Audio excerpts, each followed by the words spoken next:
اعوذ باللہ من الشیطان الرجیم بسم اللہ الرحمن الرحیم وَإِذْ قَالَ مُوسَىٰ لِقَوْمِهِ إِنَّ اللَّهَ يَأْمُرُكُمْ أَن تَذْبَحُوا بَقَرَةً قَالُوا أَتَتَّخِذُنَا هُزُوًا قَالَ أَعُوذُ بِاللَّهِ أَنْ أَكُونَ مِنَ الْجَاهِلِينَ۔ ترجمہ: اور جب کہا موسیٰ نے اپنی قوم سے اللہ فرماتا ہے تم کو ذبح کرو ایک گائے، وہ بولے کیا تو ہم سے ہنسی کرتا ہے؟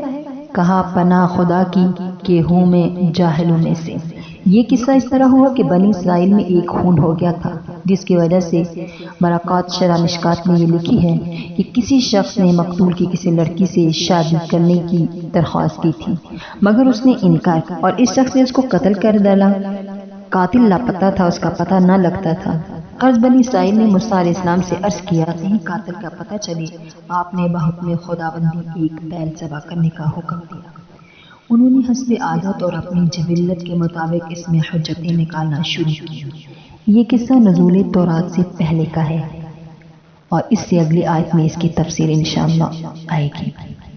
وآخر دعوانا ان الحمد للہ رب العالمین، آمین ثم آمین۔